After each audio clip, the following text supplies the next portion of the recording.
Reciban un cordial saludo. Ahora continuamos con la lección número 2, que corresponde al tema del planteamiento del problema.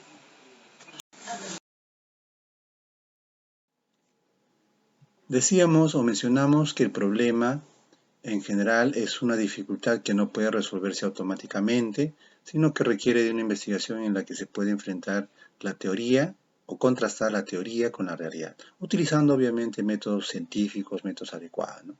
En este primer punto el investigador tiene que describir con sus propias palabras. Por eso, el planteamiento no lo va a encontrar en ninguna parte para copiar y pegar. Usted lo tiene que redactar con sus propias palabras, tiene que ser original.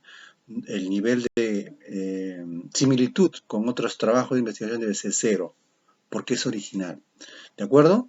Entonces, con sus propias palabras y con conocimiento del problema de estudio, la realidad problemática acerca de sus contenidos básicos y fundamentales de su investigación.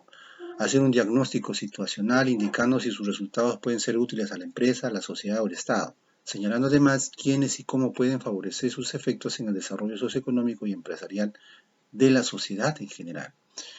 Este planteamiento, como ustedes van a ver en el modelo, son entre 2 o 3 hojas, no es más, y a doble espacio.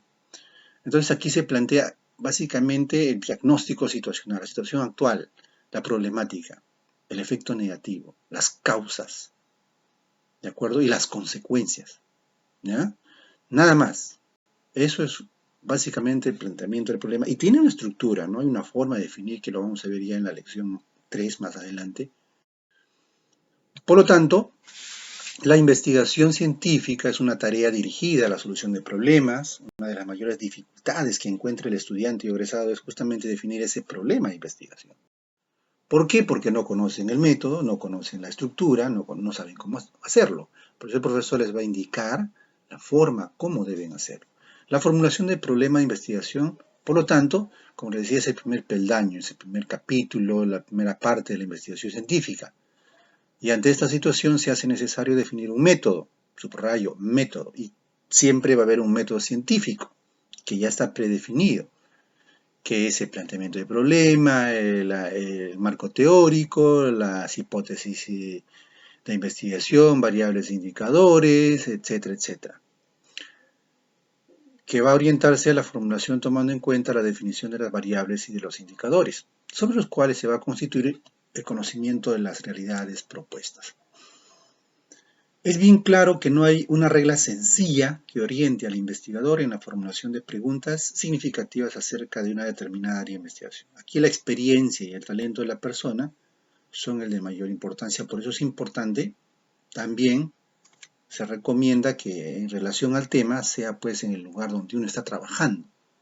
Hay muchos ya que están trabajando en alguna empresa, alguna organización, entonces tienen la oportunidad de hacer un diagnóstico, de ver la problemática, la realidad y poder investigar en ese objeto de estudio. Pero no es una condición básica, porque uno puede investigar sin necesariamente trabajar, porque se puede recopilar información a través de instrumentos sin necesariamente trabajar en esa organización. ¿De acuerdo? Entonces, ese es el criterio que hay que considerar.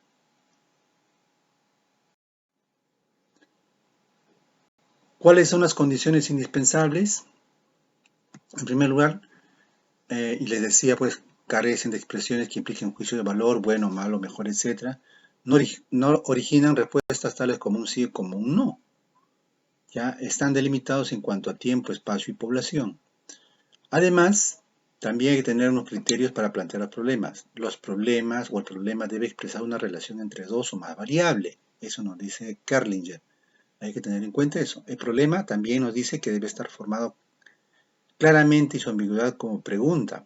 Por ejemplo, ¿de qué medida, de qué manera, en qué efecto, en qué condiciones, cuál es la probabilidad, cómo se relaciona, etcétera, ¿no? O sea, finalmente la formulación del problema va a constituir una pregunta. El planteamiento debe implicar la posibilidad de realizar una prueba empírica, es decir, de poder observar la realidad y aplicar los instrumentos en esa realidad. Por el instrumento, la